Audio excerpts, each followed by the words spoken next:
বউকে কড়া শাসনে না রাখলে মাথায় চড়ে বসবে।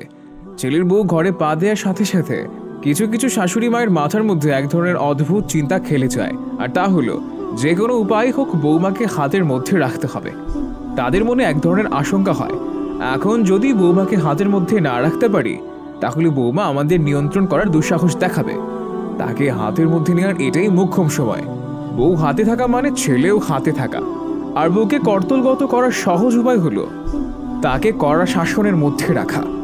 হয়তো এই শাশুড়ির যিনি শাশুড়ি ছিলেন তিনিও তাকে এই উপায় হাতের মধ্যে রাখার চেষ্টা করেছিলেন। সুযোগ দিলে মাথায় চড়ে বসবে এই ধারণার বশবর্তী হয়ে শাশুড়ি তার পুত্রবধূকে কড়া শাসনের মধ্যে রাখতে চান।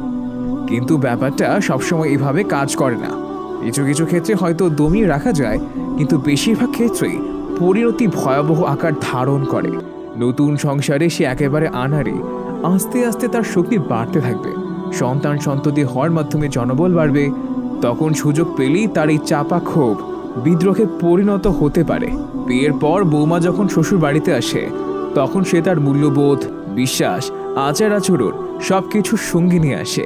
শাশুড়ি যদি বৌমাকে বোঝাতে পারে যে শাশুড়ির আদর্শ, নীতি নৈতিকতা, আচরণ অনেক বেশি কোরআন সুন্নাহর কাছাকাছি এবং বৌমার জন্য উপকারী, তাহলে বৌমা ধীরে ধীরে এই বিষয়গুলোর সাথে আপনা আপনি খাপ খাইয়ে নিতে পারবে।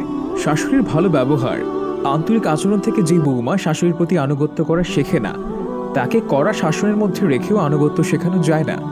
ড্যাম কেয়ার টাইপের বৌমা আছে, তাদের ছেড়ে দেওয়াই ভালো, তারা একসময় ঠেকে শিখবে।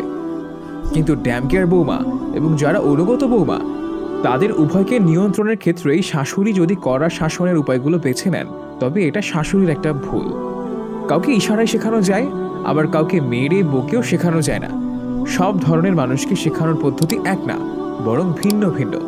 বউ শাশুড়ির সম্পর্কের মেলবন্ধনের জন্য পড়ুন অন্দরমহল, বই অন্দরমহল, লেখক উম্মে মুসাআব, উমেদ প্রকাশ থেকে প্রকাশিত।